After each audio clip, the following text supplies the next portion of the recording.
Olá, meu querido, live de número 258, irado, mas sem pecado, ok? Nós vamos basear em Lucas 10:1 e vamos ver um detalhe importante da obra de Deus. Mensagem de 7 minutos, nosso canal do YouTube, MPP Cássio Panucci. Se quiser mais detalhes, converse conosco. Lucas 10, verso 1.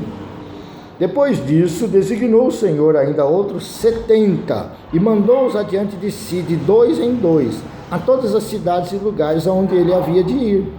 Então, o Senhor Jesus estava preparando, o que ele ia fazer. Então ele mandou os discípulos, 70 deles em missão. 70 numa cidade? Não, dois em dois, cada um para uma cidade.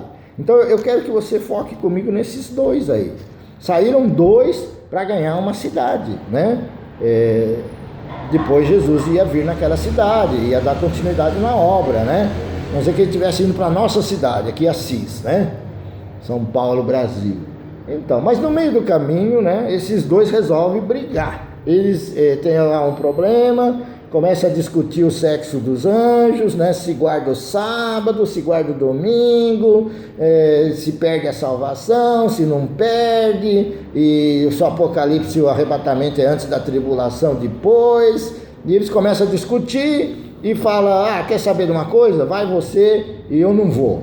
Então vai um só naquela cidade tentar ganhar, fazer o que o Senhor mandou. Não vai funcionar, Não vai funcionar, Eclesiastes 4:9 fala que é melhor serem dois do que um, porque tem melhor paga do seu trabalho, Mateus 18:20 fala que 2 ou 3 reunidos, o Senhor está lá. Essa obra que nós temos sido chamados para fazer, a obra cristã, que todos os cristãos têm esse chamado, essa obra não é feita por um, não tem super-homem, não tem o bam, Isso aí é uma ilusão. Todo mundo que você vê aí pregando e se destacando, primeiro tem uma permissão de Deus, mas tem uma equipe por trás dele, Ele não está sozinho, tem intercessores, tem instrutores, ele tem um pastor acima dele para ajudar ele, para dar uma orientação nos momentos difíceis. Então, é toda uma instrução, no mínimo 2. Então vão 2, E se esses 2 brigam, E se esses 2 não entendem lá o que está em Efésios 4:26, Irai-vos, mas não pequeis, não se ponha o sol sobre a sua ira. Irou, com motivo ou sem motivo, com razão ou sem razão, você tem até o sol se pôr, e tem sabedoria atrás disso, para consertar. Se você deixar passar, a coisa vai assumir uma outra característica, vai assumir uma outra maneira, um outro agravamento, Rapidamente deve se consertar isso daí, Isso não deixa de ser também um termômetro daquilo que a gente vai enfrentar. Quando você decide assim, fala, eu vou visitar fulano, não sei se quem tem mais experiência na obra vai perceber isso que eu estou falando.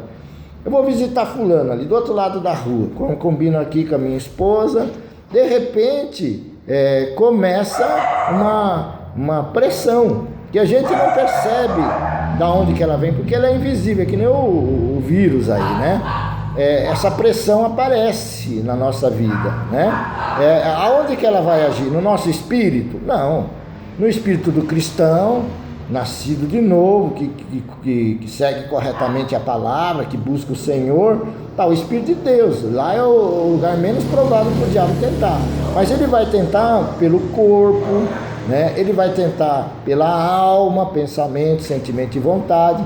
Então isso aí pode sofrer uma alteração, Você falou que vai visitar, você falou que vai viajar atrás de tal coisa na obra de Deus, e já começa a pressão.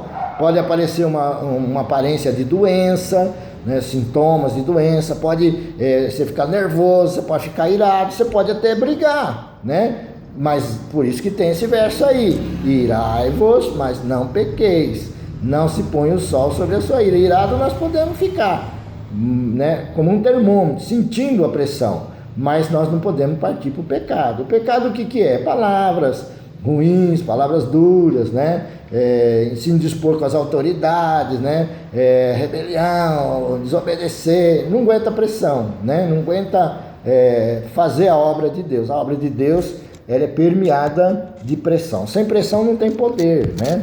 Tá lá o livrinho, aí eu fiz um vídeo aí sobre impedância, né? O poder da pressão, mostrando que sem pressão não tem poder, né? Então, nós temos que entender essas coisas, que se nós queremos fazer a obra de Deus, nós precisamos da presença do Espírito de Deus, né?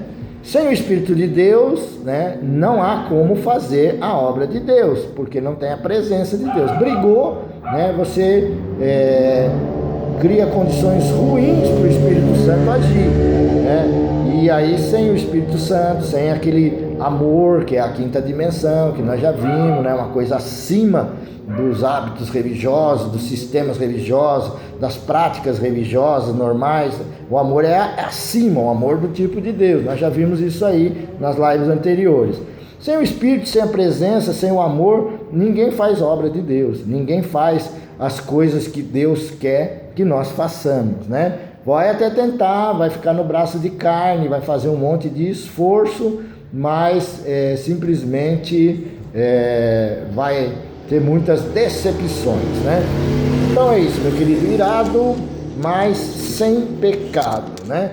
Irai-vos, mas não pequeis. Não se põe o sol sobre a sua ira. Lucas 10:1, os dois saíram para ir ganhar uma cidade, preparar a cidade para Jesus ganhar aquela cidade. Brigaram no meio do caminho, aquela cidade ficou sem salvação, ficou sem a presença de Deus, sem a intervenção de Deus.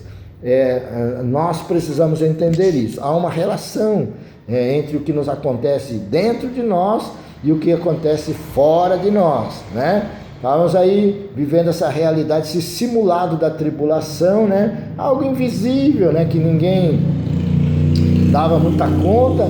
De repente, agora, né? Se tornou o ser mais falado da Terra no momento, né? O tal do coronavírus, né? É um ser invisível, ninguém vê ele, né? Mas ele faz as coisas, mata pessoas, desestabiliza economias e um monte de coisa. Então, por que ele faz isso? É invisível. E o demônio? E o Satanás? Que vive se escondendo, né? Tentando provar que o homem é que é o culpado, o homem que é ruim, né? Não, é esse serzinho invisível aí que faz as coisas. Tá bom? Deus abençoe você, até a próxima quarta-feira, se Deus assim nos permitir, em nome de Jesus.